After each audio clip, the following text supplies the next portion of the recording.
पराम्बा जानकी और जगन पिता श्री राम दोनों बैठे थे। मेरे सीताराम जी बैठे हैं और बैठे बैठे आज विनोद करने लगे, उपहास करने लगे। पति पत्नी के बीच कभी कभी हो जाता है, तो जैसे ही विनोद में बात मायके तक की, कई बार विनोद में मजाक में मामला गड़बड़ भी हो जाता है। प्रेम से बोलो राधे राधे। इसलिए सोच समझ करके मजाक करनी चाहिए। सामने वाले का जैसा मूड हो, सामने वाले का जैसा विचार हो, उसी भाव में व्यक्ति को बहना चाहिए। ये नहीं कि सामने वाला तो तामसी क्रोधी और तुम उसको पंच किए जा रहे हो, तो मामला उल्टा भी पड़ जाता है। इसलिए थोड़ा सोच समझ करके, सामने वाले का सुंदर भाव देख करके आप लोग अपना मूड बनाइए। सीताराम जी बैठे हैं, सुंदर भाव से दोनों विनोद करते बात मायके तक पहुंच गई। कहां? जनकपुर तक। जब पति पत्नी में आपस में बात होती है ना, तो सीधे वहीं पहुंचते हैं। प्रेम से बोलो राधे राधे। कहां? जनकपुरी में। अरे तेरा पता है मुझे, तेरे बाप का पता है, तेरी माँ का, मैं सब जानता हूं। सीधे वहीं पहुंचते हैं महाराज, और तो कहीं बस की चलती नहीं, सीधे वहीं पहुंचते हैं। राम जी भी पहुंच गए वहीं। राम जी ने कहा अरे मुझे पता है, रहने दो। हाँ, बहुत सारी बातें हुई। अंत में जानकी जी ने जब सुना, वैसे मेरी जानकी पराम्बा को क्रोध नहीं आता है, गुस्सा नहीं आता, लेकिन कौन बेटी होगी जो मायके की बात को नीची रखना चाहेगी। जब मायके की बात चलती है ना साहब, तो अच्छी अच्छी बेटियां पिघल जाती हैं। आज जानकी जी ने कहा कि प्रभु आप क्या कह रहे हैं, मेरे जनकपुर की बात मत करो। मेरे जनकपुर की तो ना तो है, हम बारात लेके गए हैं, हमें पता है, पर आप कह रही हो कि एक नारी और पूरे बारातियों को भोजन करा के विदा कर सकती है, ये बात जमती नहीं है हमारे। जानकी जी ने कहा अच्छा? बोले हाँ। जानकी जी उस बारात में कोई वैसे ही आए होंगे, अरे कोई अच्छा सा संत आ गया ना तो उसको भोजन नहीं करा पाओगी। जानकी जी ने कहा तो चलो जनकपुर बाद में जाना, पहले यहीं बुला लो। और धीरे धीरे जानकी जी अभिमान गुमान में भरने लगी कि मैं भी जनकपुर की बेटी हूं, मैं भी राजा जनक विदेह की बेटी हूं। आप चाहो तो मेरे यहाँ किसी संत या ब्राह्मण या किसी को भी बुला करके देख सकते हो। इन हाथों में बहुत चतुराई है। सच कहूं, राम जी ने जैसे सुना, देखा तो मां के हृदय में अभिमान झलक रहा है। और मेरे गोविंद का स्वभाव है, जहां अभिमान होता है ना, भगवान पूर्ण प्रयास करते हैं उस अभिमान को मारने का। ध्यान दीजिए, मेरे गोविंद का भोजन क्या है, ठाकुर जी का भोजन क्या है, भगवान का भोजन क्या है। कोई कह रहा है माखन, कोई कह रहा है लड्डू, कोई कह रहा है मथुरा के पेड़ा। नहीं, ये लड्डू पेड़ा भगवान का भोजन नहीं है। भगवान का प्रिय भोग क्या है? भक्तों का अभिमान। भगवान एक ही भोजन करते हैं और वो है अभिमान का। भक्तों के जीवन में जो अभिमान भर जाता है, ठाकुर जी उसी अभिमान का भोजन कर लेते हैं। भगवान का स्वभाव है, जहां अभिमान है वहां भगवान नहीं, और जहां भगवान है वहां अभिमान नहीं। प्रभु जी ने देखा ज्यादा ही अभिमान आ रहा है मैया को, चलो इशारा किया अगस्त मुनि को, बाबा आपका निमंत्रण आज हमारे यहाँ है, आप पधारिएगा। अगस्त मुनि जी को निमंत्रण दिया, और जैसे ही अगस्त मुनि जी पधारे, अब अगस्त मुनि तो महाराज दुबले पतले संत, पेट चिपक रहा था, हाड़ मांस का पुतला। जब अगस्त मुनि पधारे, मां जानकी देख करके टेढ़ी नजर करके बोली, वाह क्या संत बुलाए हैं आपने, तो लगता है चकाचक संत हैं। अरे ज्यादा से ज्यादा 4 फुलका खाएंगे। वाह प्रभु जी वाह, बुलाते तो कोई अच्छे से संत बुलाते। राम जी बोले कोई बात नहीं, आप तो इन्हीं संत को भोजन कराओ। माँ जी बोली कोई बात नहीं, सुंदर आसन लगाया और अगस्त्य मुनि जी को बिठा दिया। अगस्त्य मुनि जी बैठे हैं भोजन करने, और माँ तो अपनी चतुराई दिखा रही है ना, जनकपुर की बात को ऊंची रखने के लिए, अपने मायके की बात को ऊंची रखने के लिए आज पूर्ण प्रयास किया, रसोई में सारी कला का प्रदर्शन किया। हाँ, सारी चतुराई आज रसोई में प्रकट की। जितने भी व्यंजन होते हैं सारे व्यंजन बनाए, 36 व्यंजन 56 भोग बनाया, और इतनी बड़ी बारात ली, और वह बारात में छोटी छोटी कम से कम 50 कटोरियां, जिनमें अलग अलग आइटम, और थाली परोस करके अगस्त्य मुनि के सामने प्रस्तुत की। जैसे ही अगस्त्य मुनि जी के सामने ये भोजन की थाली आई है, अगस्त्य मुनि जी थाली को देखने लगे, और देखते देखते देखते बहुत समय व्यतीत हो गया।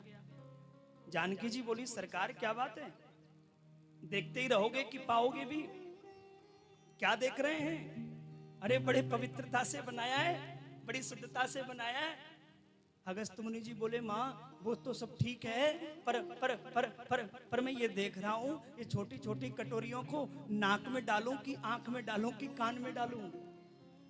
माँ देखो, भोजन कराना है तो ठीक से कराओ, नहीं तो अपने राम जी चले। जानकी जी पूछने लगी, महाराज क्या हुआ? अरे बोले, इतने से काम थोड़ी चलेगा।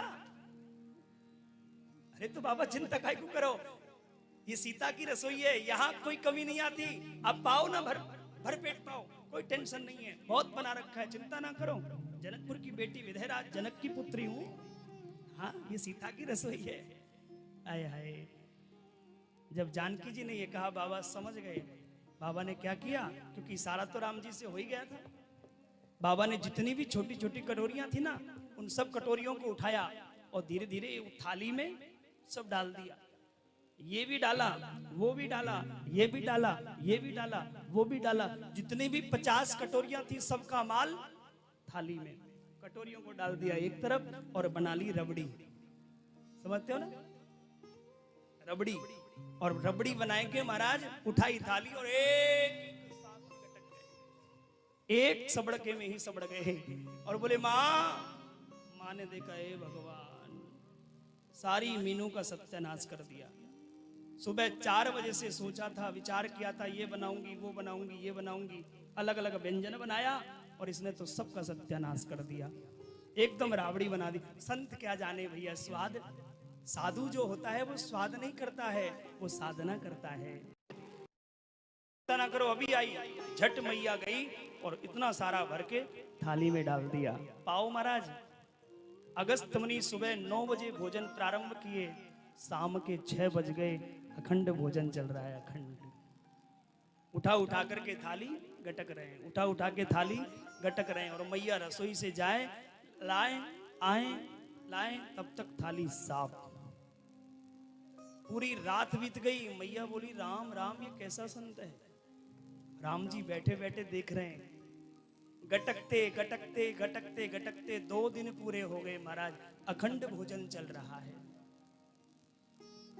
जानकी जी भी घबरा गई। जानकी जी ने देखा, ये तो पक्की वाली परीक्षा हो रही है, पर मैं भी पीछे हटने वाली नहीं हूं।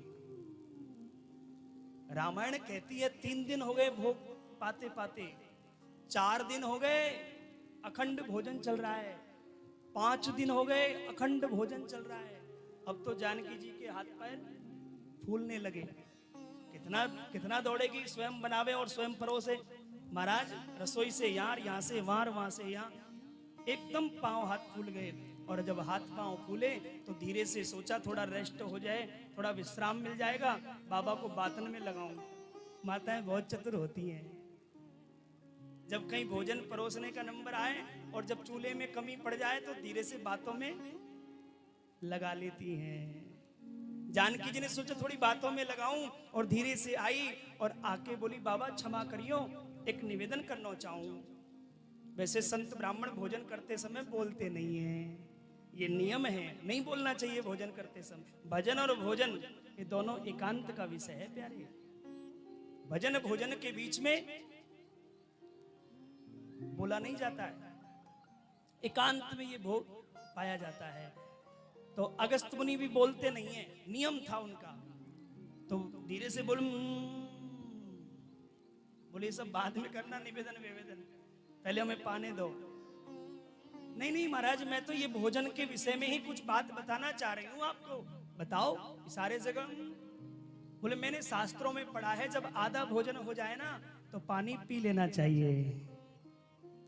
अगस्त मुनि ने सुना, सुन करके अच्छी तरह से इशारा किया,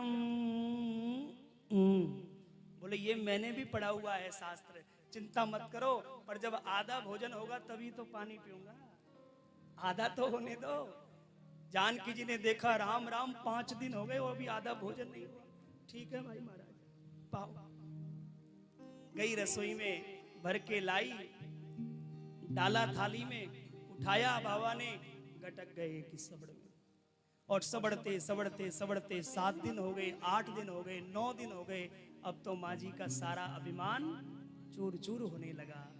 लेकिन मन में विचार किया कि ये सब हो कैसे रहा है, सीता की रसोई से कोई निराश हो जाए, ये तो मैंने पहली बार देख रही हूं, ये सब हो क्या रहा है, क्यों हो रहा है।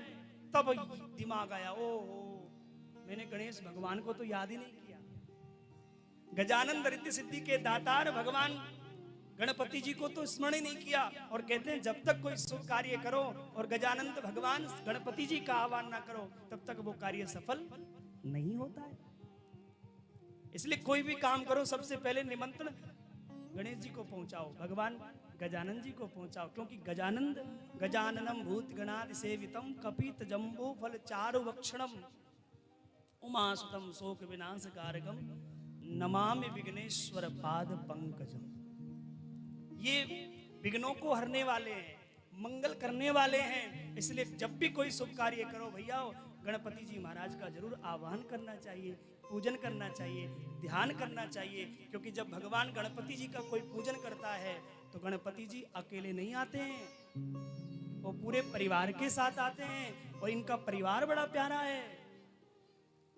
बताऊं, स्वयं गजानंद भगवान, इनकी 2 पत्नी हैं, एक रिद्धि एक सिद्धि, और 2 बेटा हैं, शुभ और लाभ। अब जहां रिद्धि सिद्धि शुभ लाभ और भगवान गजानंद पधार जाएं, वहां किस बात की कमी रह सकती है साहब। तब तो जानकी जी ने कहा, ओ सबसे बड़ी भूल तुमों पे यही है गई, मैंने गजानंद भगवान गणपति जी को याद ही नहीं किया। तुरंत इशारा किया है, गणपति जी पधारो। गणपति जी आए पूरे परिवार के साथ। अब तो जानकी जी और फूल गई, हाँ अब देखती हूं मैं, और बैठ गई पीड़ो लगाए के, और देख रही है बाबा को टुकुर टुकुर। गजानंद भगवान गणेश जी हलवाई बन के कढ़ाई पर बैठ गए, रिद्धि सिद्धि पुड़ी बेल रही हैं और शुभ लाभ परोस रहे हैं। गजानंद भगवान ने जैसे ही एक पावा उतारा, और ये पावा जैसे ही अगस्त मुनि की थाली में पहुंचा, अगस्त मुनि जी ने जो स्वाद लिया तुरंत पहचान गए, हलवाई बदल गया। अगस्त मुनि बोले, मां हलवाई बदल दिया क्या? जानकी जी बोले, नहीं नहीं नहीं, अपने चेले हैं, आप तो पाओ। अगस्त मुनि जी ने कहा ठीक है, उठाई थाली। जानकी जी घबरा गई, ये चक्कर क्या है। 14 दिन हो गए, 15 दिन हो गए, 16 दिन हो गए, और जब 17 दिन हो गए महाराज, जैसे हुए दिन 17, मैया पड़ गई खतरा कि अब तो खतरा है। जैसे ही देखा राम जी को, राम जी मुस्कुरा रहे हैं, आए हाय। जानकी जी को समझने में देर नहीं लगी कि भोजन इस बाबा के पेट में नहीं, उस बाबा के पेट में जा रहा है। और इनके पेट में इतना सा भोजन क्या, ब्रह्मांड निकाया निर्मित माया, रोम रोम प्रतिवेद कहे। वेद वेदांत कहता है कि प्रभु श्री राम के एक रोम रोम में करोड़ों करोड़ों ब्रह्मांड समाया हुआ है। तो इतने से भोजन की क्या बात है। जानने में देर नहीं लगी, समझने में देर नहीं लगी, जानकी जी को पहचान गई कि ये मेरा अभिमान दूर करने के लिए सब नाटक हो रहा है। तुरंत जानकी जी दौड़ करके राम जी के चरणों में गिर पड़ी और कहा, बस मेरे राम, बस मैं समझ गई, मैंने अभिमान जो किया था आप उसी अभिमान को तोड़ने में लगे हुए हैं। पर आज मैं सौगंध खा करके कह रही हूं, आज के बाद में ऐसा अभिमान गुमान स्वाभिमान फिर कभी नहीं करूंगी। राम जी ने कहा बस हो गया काम, यही तो चाहते हैं राम जी। तुरंत इशारा किया अगस्त मुनि जी को, बस राम जी करो अपना काम। अगस्त मुनि जी ने अपने पेट पर हाथ फेरते हुए बोले, माँ आप कह रही थी ना जब आधा भोजन हो जाए तो पानी पी लेना चाहिए, लाओ अब भोजन तो हो गया है, अब पानी की व्यवस्था कर दो। जानकी जी ने जैसे सुना पानी की व्यवस्था, हाथ जोड़ करके बोली, बाबा क्षमा करियो, कोई जोड़े ऐसे मैं तो जोड़ू ऐसे। आज खाई सो खाई, आगे खाई तो राम दुआई। सुनो जी, जा आदमी है भोजन करने में 18 दिन लगे हो, वह आदमी को एक आध लुटिया अथवा घड़े से तो काम चरवे वारो है ना। बागो तो पानी भी उतना चाहिए, और इतने पानी की व्यवस्था हमारे यहाँ है ना। या ले कृपा करो राम जी को ही कहो, यही आपकी व्यवस्था करेंगे पानी की। अगस्त मुनि ने प्रभु श्री राम की ओर इशारा किया और मानो संकेत दिया हो, क्यों मर्यादा पुरुषोत्तम प्रभु श्री राम, क्या गृहस्थ की यही मर्यादा है, किसी संत ब्राह्मण को बुलाकर भोजन करा दें और पानी की व्यवस्था ना करें? क्या आपकी यही मर्यादा है? राम जी ने कहा, बाबा क्षमा करियो, आपको तो पता है मैं तो युगों युगों में अवतार धारण करता हूँ, कोई बात नहीं, इस युग में मैंने आपको भोजन कराया, आप इंतजार करो, अगले युग में जब मैं कृष्ण बनूंगा तो वहां मैं आपको पानी पिलाऊंगा। और आज वही अवसर भगवान ने देखा कि बाबा की प्यास भी बुझ जाए, मेरी मर्यादा भी रह जाए, और ब्रजवासियों के जीवन में जो संकट आया है वो संकट भी टल जाए, और इंद्र का अभिमान भी दूर हो जाए। एक पंथ तीन काज, एक पंथ दो काज तो आप हम सब करते ही हैं, पर यहाँ ठाकुर जी एक पंथ तीन काज कर रहे हैं। जब सारा पानी अगस्त मुनि एक घूंट में पी गए, जब अगस्त मुनि ने पेट पर हाथ फेरा, बोले बस ठाकुर जी हो गया काम। भैया वो सच कहूं, ठाकुर जी ने देखा इंद्र ने सारा पानी बरसा दिया, राजकोष खाली हो गया, पर ब्रजवासियों का बाल भी गीला नहीं हुआ। तब इंद्र को पता चला, इंद्र भगा है वहां से। इंद्र ने सोचा, राम राम, मैं किसकी पूजा में विघ्न कर रहा हूं? जो मेरा नारायण है, जो मेरा मालिक है, जो जगन्नाथ जगत पिता जगत आधार है, ऐसे परब्रह्म परमात्मा की पूजा में मैंने विघ्न डाल दिया। अब कैसे मैं इस अपराध को क्षम्य करूं? दौड़ता हुआ इंद्र सारा अभिमान को भुला करके और ब्रज